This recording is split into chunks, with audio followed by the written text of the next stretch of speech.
tower of motor and metal decay. Don't you hang your head in your greeniest way.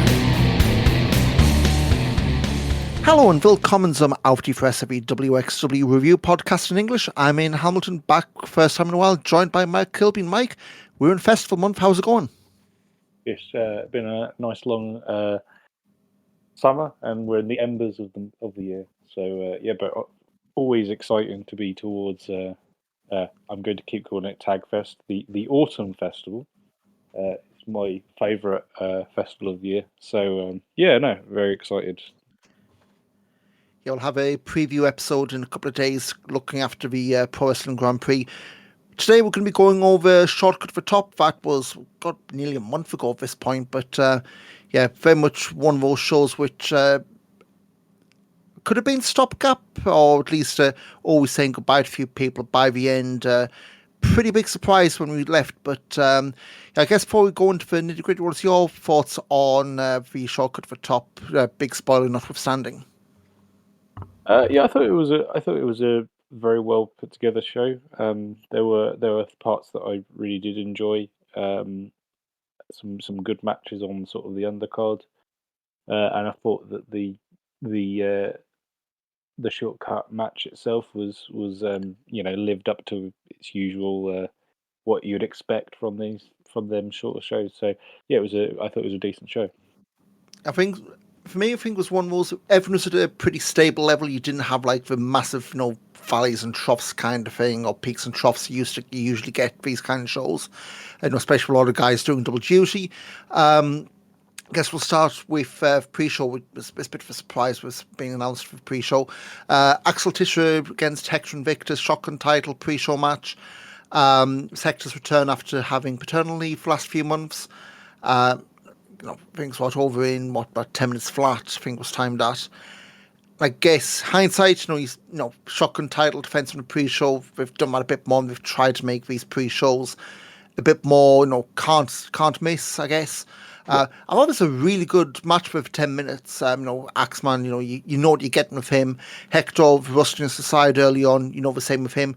So this is I don't say perfectly fine, like it's a backhanded compliment, but you knew what you were getting, and it's exactly what you got of this match. Yeah, I think wXw's been doing themselves a little bit of disservice, maybe putting some of these throwaway matches on the pre-show. I think Axel Tischer's a wrestler who has fairly significant sort of casual, and by casual I mean people who aren't watching wXw every single week. I think, and this was, perfectly fine for what it was. I don't think we was expecting anything wild, especially maybe with things that we thought might have been happening on later in the evening. It would have been an odd thing to switch the belt when they did. But a fairly decent match. Yeah, plus the whole tag tournament, I guess a month later, you're not going to have big title change, especially when you've made such a big deal of, hey, Koenig de Catcher is the shotgun champion one block and the Euro champion the other. But going from the shotgun belt, main show opened with the Unified World Wrestling title defense, Uhura against one called Manders. This one, for me, matched the show.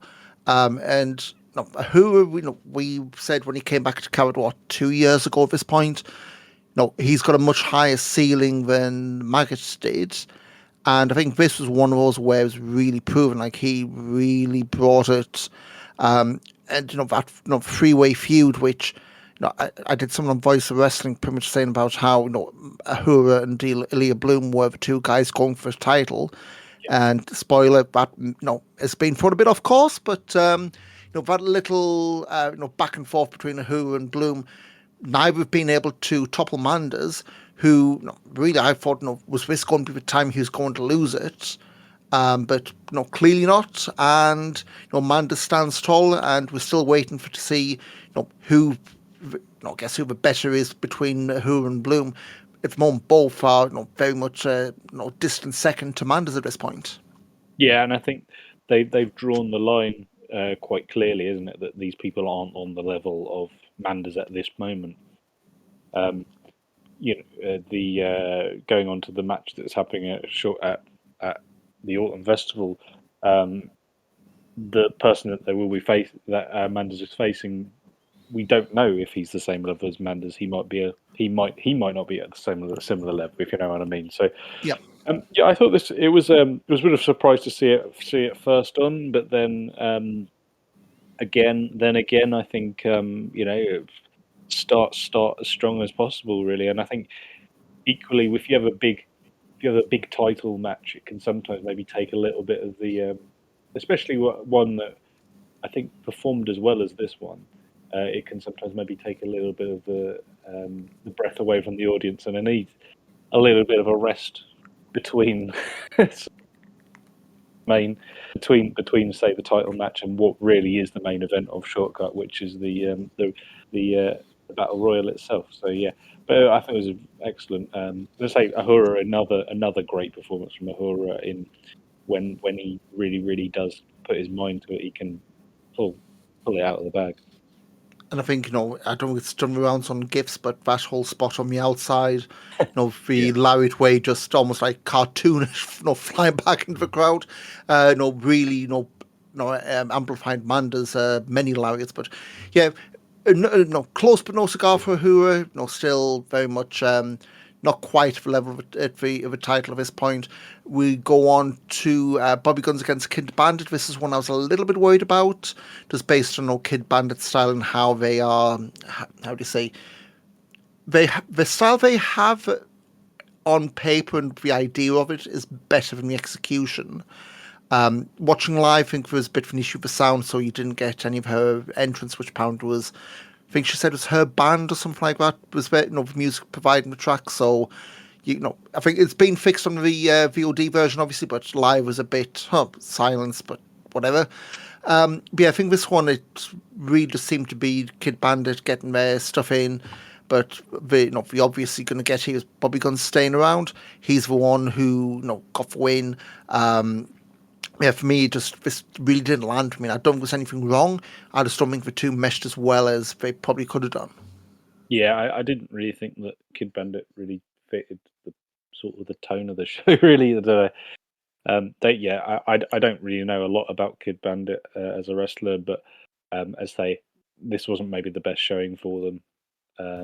But as I say, Guns kind of, I think compared to maybe the match Guns had against Alani, sort of was that the last show? I think it was against that was an excellent match, and this was kind of not so much there. So, but yeah, it was didn't really land for me.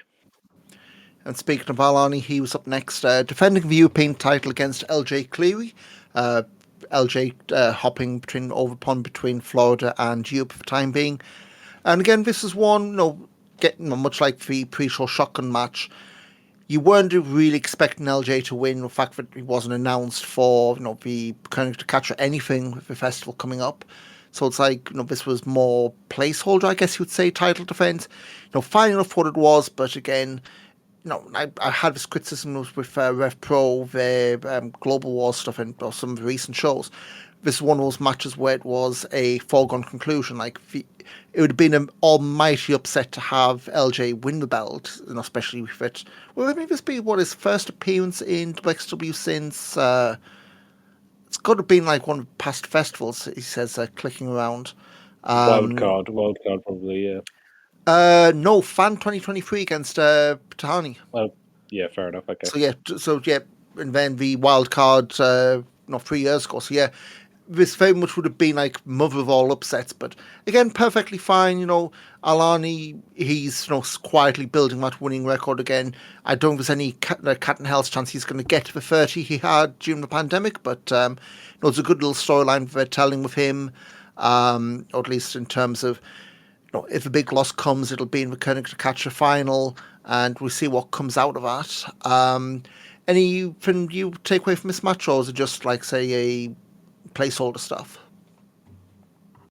Like you say, I don't think it was ever really credible. But I think that's the point of the European title and the shotgun belt, is that they're meant to be defended against sort of all comers. So yeah, it wasn't a. I think I have this sort of as my lowest sort of match of the evening, but yeah, nothing fundamentally wrong with it. It just didn't really land at all either, like the match before it. And up next, we had the farewells of Igor Blanc and Mike DeVecchio as party catch trios, Igor Blanc and The Grind. That's when they were now going with Florence Roman and Nick Schreier against Mike DeVecchio and Planet Kojiro, Robert Dreisker, Mark Empire. And yeah, this one, this was pretty much a fit in on any festival weekend, minus the fly-ins. And I guess the big story in this, obviously, it's come out now. Both Ireland, Mike DeVecchio, Cats Off Back, they're going to WWE. I believe they're due to start any day now at this point. They've wrapped up. Mike DeVecchio finished with GWF weekend before. Progress a couple of weeks after this. Igor Blanc wrapped up, was it, in APC in France over the Clash in Paris weekend. So they're all done, all the indie dates, they're gone. And also from a Shotgun vlog after this, Mike, he just wandered and shot from a great big WWF scratch logo t-shirt. Hey, why be subtle anymore, But I think this one was more, you weren't ever going to get the balls to the wall. We hit. This is more greatest hits. Everyone has the happy ending, farewell. Dad DeVecchio even popped in the ring as well. The big Rev Pro t-shirt he got the weekend before in Berlin. So I'm sure Andy Quilden was dead pleased with that. But yeah, I think it's a match. Exactly what you expect. I don't say perfectly fine, like a backhanded compliment. This was what you were going to get. Everyone doing this, going through their shit, for getting all the stuff in. You had your interactions between Mike DeVecchio and Nick Schreier. But at the end of the day, Nick went down again, being pinned by Mike D. And yeah, this was, I guess, the warm fuzzies, I guess you'd call it. Yeah, it was. It felt very much like the sort of you'd get the in Japan when either the wrestlers retire or leave the company. It kind of felt like that, and it was a nice tribute. I think they got everything. They kind of did a lot of the sort of the famous spots that. Well, it's been Mike D anyway. Some of the famous spots he has, they kind of rehashed a few of those. But yeah, there was a nice sort of story told, I think, with Nikki and Mike as well, where Mike briefly sort of teamed up with Nick. So there was a few comedy elements to it, I thought, which were quite good. Which I think wXw is a company that does have a bit of humour to it on occasion. Yeah, it doesn't come across forced or anything like that. Yeah, it's humour. It's not comedy. It's humour, good humour rather than comedy. But I thought this was a nice sort of farewell. The circumstance of the goodbye. Disappointing, I suppose, for in some ways. But I can't. This is the reality of wrestling, I suppose, isn't it? People do come and go, but it's a shame for them to be going. But I think it speaks more. I guess if you want to put them in some kind of positive light, it speaks a lot of wXw how as much as on the wider wrestling scene, maybe eyes aren't seen to be on them as much these days, or at least outside of festival weekends. Yet you look at Mike DeVecchio, he'd been plugging away in Europe, elsewhere in Germany. I'm not saying this is a slight on GWF, but he was plugging away GWF, and it really was that character and what was ironically replacing Jörn Simmons a few years back as an injury replacement, but really put the spotlight on him. Same with Igor Blanc. He'd been plugging out. Heck, he's been to Mexico and done a lot of stuff there. It wasn't until he popped into the wXw during the pandemic that really put the spotlight and got eyeballs on. Now, you can argue, is the wXw WWE tie-in from the past, did that play a role? Who knows? But again, we also have seen, through certainly recently with signings, they tend to decide very quickly whether they see something or whether gone like. I don't mean like we don't do like a AEW where your injury will add time to your contract. Like we've seen like Tegan Knox, Isla Dawn, or folks like that. Yeah. To European names just off the top of my head there, where if they have nothing for them, they will cut them. Especially in the TKO era, they very much are the kind who now, if they have an idea for you, great, but it gone are the days where you have a 5-year contract and you're there until you're there kept in storage, unlike say a couple of big strong boys you may have heard of in the past. But yeah, I think it's decent farewell. Mike D contributed that good old swear job before he left, and guess we'll see him back around some point. Where and when we'll see. After interval, we had the Dennis Kastelnik wanting to say something for the crowd. He'd not been around since February. He'd injured his it was like a nasty concussion they said he had. Was just for Kauster over travelling, I want to say it was. And his state's been really kept under wraps. Like point where I don't think he'd been active on social media.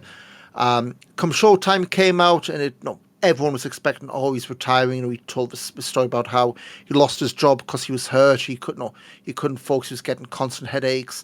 And then you had before at the end you had like the babyface locker room on the stage for for Igel Blanc, in the ring for Igel, and then this time you had a few babyface locker room on the stage for Cash, and they buggered off to the back. Cash said he was done. Hector came out, for the, put this behind us, we're going to miss you.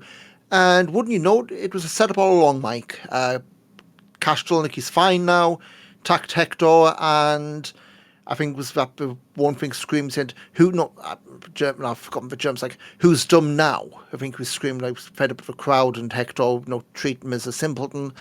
But looks like after 6-7 months of injury, we're finally going back to the Cash and Hector stuff that we were meant to have had over Cowd Weekend.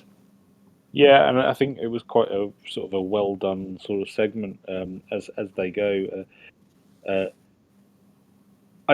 There was a slight part of that where I was thinking, they're going to do a turn here, aren't they? And then I feel they timed it enough where they went, I've kind of gone too long for them to do the turn. Yeah.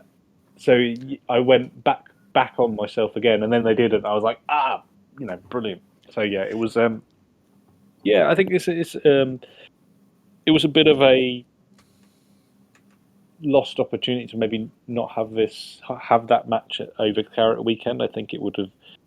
I hope it would have done quite well. I do question whether we are going to get it at the Autumn Festival. I believe they've already announced it for Bad Hersfeld in a couple of weeks. Yeah. So again, that is tape, but whether it bleeds into something over Festival Weekend for sure. It feels a little bit like they're kind of trying to tie off that sort of thing in a bow a little bit too quickly. But yeah, I don't know. But I thought it's going to be interesting sort of, especially if he maybe plays a few plays a little bit of a role within the König de Catcher tournament as well. I think but really really great segment. I think one of the better segments they've done that I can think of this year anyway. I think the news I can compare when you're talking about, they strung it on maybe too long, then they went back and got it. But I think that was good. I think that was the good thing about it. I agree with you. The comparison I was looking for was the first time NXT did after the copyright bug stuff. Yeah, where, where they caught you and thought, okay, safe to go. You son of a... Like, if they do this a lot, and I don't think they will because they haven't got that much set up to do that, but because it was set up as, we've done, we've lulled you so much into a false sense of security, we've done the hug, Hector's on the way out, and that's where we got you. So, yeah, be interesting to see. I would hope the match in Bad Hersfeld is more than a one and done, because, if you remember back at Carrot, they were about to pull the trigger, but at Carrot, before Carrot, it was, Cash was walking up because he was fed up with Hector.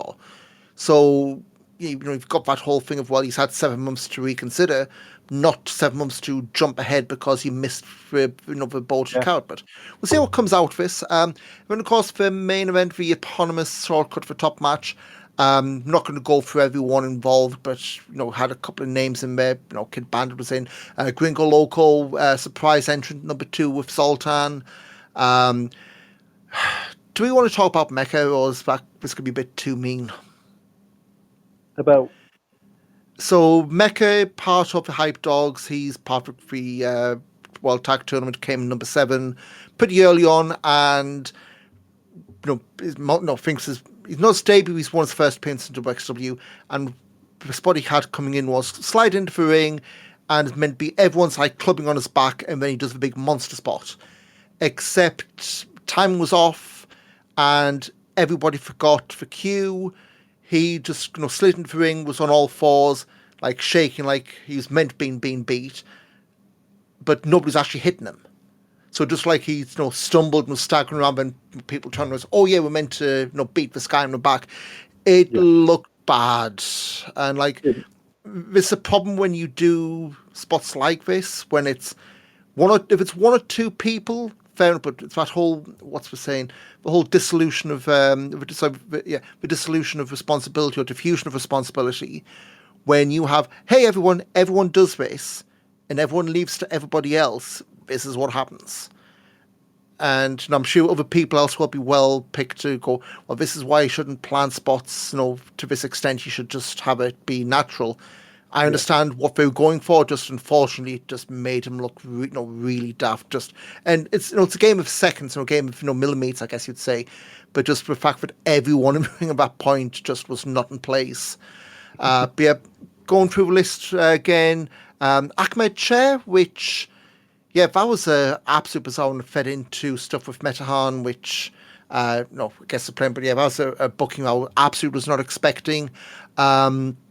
Anita Vaughan, Jane Neal, Rambo, keeping the GWF stuff, been a long while since Rambo's in WXW. And at number 30, Jørn Simmons, his first appearance since, the anniversary show 23rd, when Levaniel turned on him and they did nothing there. And, of course, the big return, we're bearing the lead here, Pete Shahani's back, and he won the shortcut for top match. They did repeat the whole Aaliyah Bloom, being apoplectic with rage. It wasn't a finish roll, but it did have Bloom did lead to Bloom's elimination.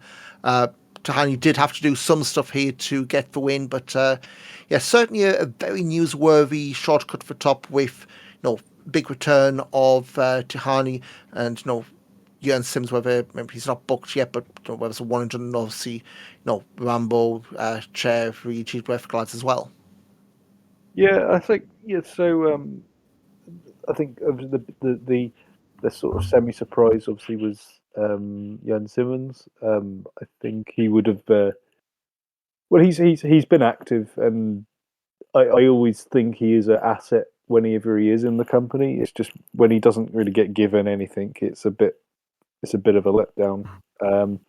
Hopefully, it's not a one and done for him. Although it initially looking like, at least with Tagfest. There we go. I've said it. We know, the Autumn Festival, yeah. With the Autumn Festival, there doesn't seem to be any sort of avenue for him in the weekend at this moment. So that's a bit disappointing. But yeah, I think likewise. I think if we was to go to the sort of the winner, do you want to discuss that? Yep. So for winner, Peach Tahani. So obviously the storyline Hype Form Limited's been wound up and dissolved, but no, it's not like one's going, oh, okay, yeah, the company doesn't exist, we're fine. Joseph Fennick Jr., who's in towards the end, that seems to be the immediate direction they're going with, although they have, straight up announced Tahani is going after Manders at Pro Wrestling Grand Prix on the Saturday night show. But yeah, like I say, this is what they did do a fake out with Nick Schreier doing the, what do you want to call the Santino Morella spot, was thinking, oh my god, they're going to have him win. No, they didn't, but they threw him a bone at the end here. Jørn and Marius Alani also in the final four as well, being a bit of a throwback to WXW Revolt, but I thought, Tahani coming back, we'd kind of suspected he was either due back or very close, if only because... Well, he was running ropes in the summer, wasn't he? So, well, yeah, touch on this in a bit. There's like some tryouts as well going on, but somebody'd seen him in the background, of non-WXW stuff. He was at the the Balaton, the Hungarian. Oh yes, the Festival camp. HCW, Yeah. with New Wave, Pro School of London, Yes. London School of Wrestling stuff. So, yeah, so interesting move for Tahani. He has, he has been very cautious with his bookings. I saw with GWF, he's pretty much said he's not coming back till November against Mustafa Ali. So, let's hope that match isn't cursed.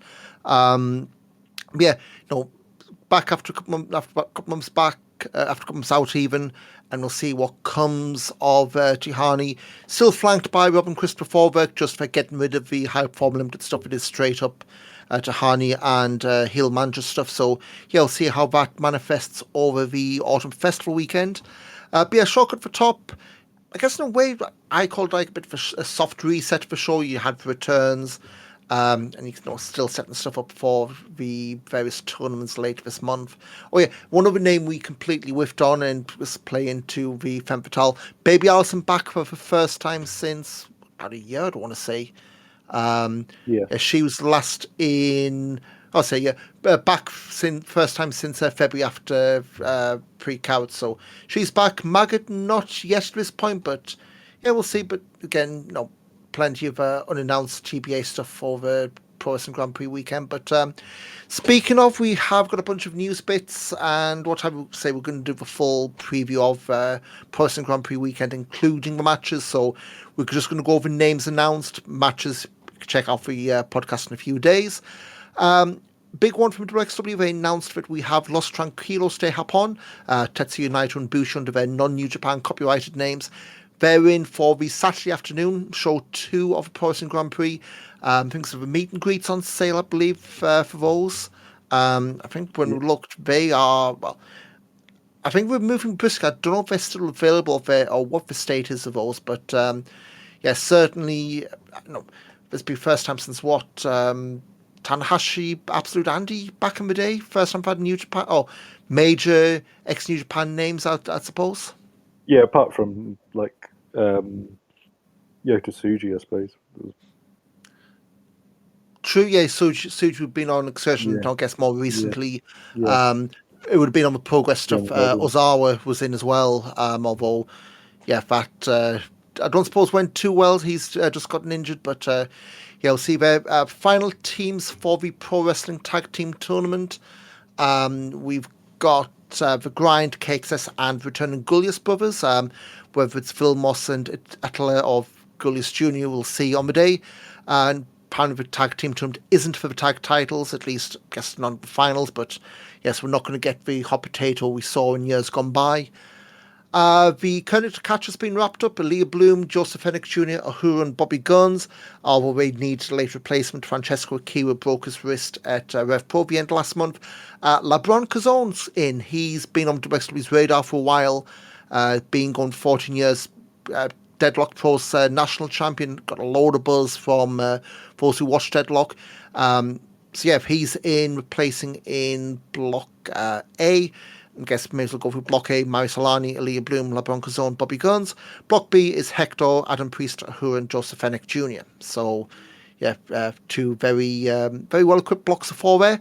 Femme Fatale, we had another replacement needed here. Jane Nero, she injured her knee. Rev Pro, they seemingly on a one promotion bend to wreck this weekend. I'm joking, Andy.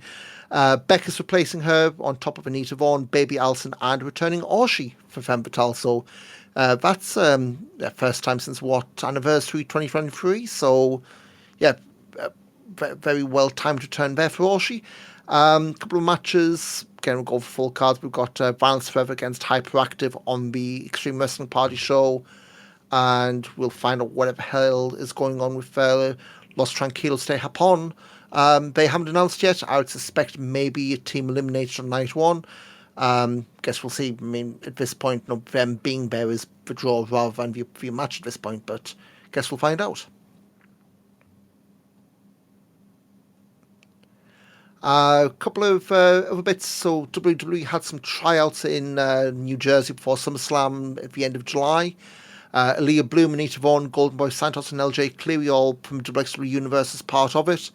I know Santos has had prior ones and LJ as well. So I don't think they've signed anybody from these, Mike. So I think a lot of these we're probably looking at more, hey, we're keeping tabs on these names rather than actual signings at this point, since all talk of NXT Europe's kind of faded into the background at this point. Yeah, it doesn't. I think there was a few people who were apparently seen as being sort of stars of the tryouts. They usually throw somebody. Rain Leverkusen, I think, is a name that is being suggested. Not that they've ever worked wXw. I don't think of any sort of note, but No. they yeah, were the only person that sort of showed as being any sort of and that was the name that sort of escaped. But hey, if they ever need some security guards for their next pay-per-view in Belgium or something like that, they know where to find them, I suppose. And if you're looking for a new name, I suggest Hale Duisburg. But a couple of bits and pieces, keep saying this. So wXw's 25th anniversary tour kicks off after the Pro Wrestling Grand Prix. They've got a few names of that. So Miri Master's doing both the Hamburg shows. That's the 21st in the Markthal, 22nd in the Grünspan. I think they've announced the November 21st in the Markthals against Danny Luna. So they're building that as a first-time only match, or first-time ever match, beg pardon. Leon Slater and Shikahiro Eri has been announced for those two. Madsen Marley, she's on every day to that too, so that's Bielefeld, Fulda, Frankfurt, Gotha, Magdeburg, Limbach, Oberfrohna, Leipzig for two Hamburg shows, Bad Sackling, Borken, and the 25th anniversary show in Oberhausen on December 13th. Take a breath, Ian. We're doing two wildcard spots for the Ambition line, but we'll count next year. I think they had the applications very close. We'll see who gets those spots. I'm actually going back to that anniversary show in Hamburg, November 21st.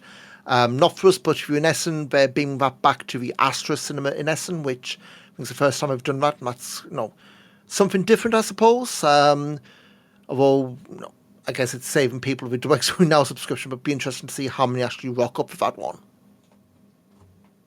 Yeah, I think it's nearly sold out, isn't it, that one? No. Hamburg, I mean, I think because it was a double header, I think they would really going big on those. Yeah. Just checking the ticket site now. So for the Markthalle, first 3 rows are gone, and for Grünspan, it's all standing anyway, so plenty better. But yeah, usually by, I suppose they're banking on people not wanting to be people from Essen and that part of North Rhine-Westphalia going to Hamburg. I mean, heck, Deutsche Bahn these days hasn't exactly been the best, but yeah, it's certainly another option if you want to watch with like-minded folks.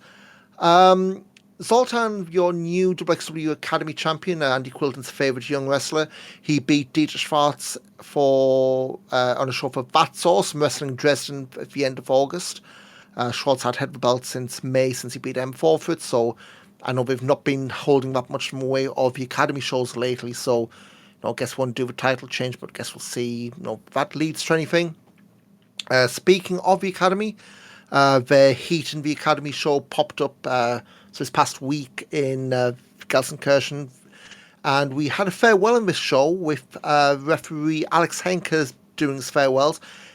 He announced he was leaving the company after being there for 4 years. He was a mystery partner on a 6-man tag main event. Teaming with Robert Dreiskin and M4 to beat Schwartz, Yuval Goldschmidt, and Jesse Dynamite, who, if that's the name I haven't seen pop around. But yeah, so I guess we're actually looking for a new Academy ref, see who pops up on the rounds. I guess about Academy show, just looking for they did Emil Villa and Paolo Van Niemann an Ambition Rules match, so maybe keep an eye out. I know Emil had been doing commentary, or German commentary for wXw, has been phased out there somewhat, so maybe that's a bit of a sign he'll be one of the non-wild card low-key names for Ambition, or maybe it's just done for the fun of it. We'll see. Looking a little bit further ahead, 2026, wXw, they've announced a bunch of dates. They've got season tickets on sale, which means they've got dates in hand for these. I think they did put a bit of a caveat on these, particularly for the Oberhausen dates.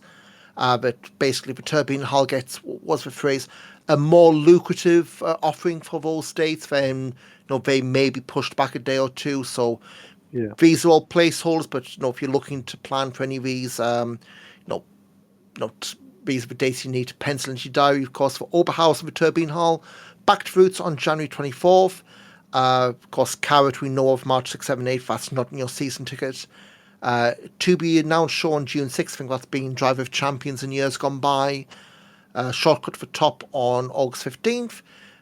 Autumn Festival, September 25th, 26th, 27th. So, again, keep that in late September. 26th anniversary show, that's on December 19th, so weekend before Christmas. So, not, I guess for anyone travelling outside of Germany, you're not going to be bit in the backside with airfares and what have you. Hamburg, you've got 3 shows for Marktal Dead End on February 21st, and then some TBAs on May 16th and November 7th. Frankfurt for Batch Cap, got the 16 Karat Gold Revenge on March 28th with TBAs on July 11 and October 24.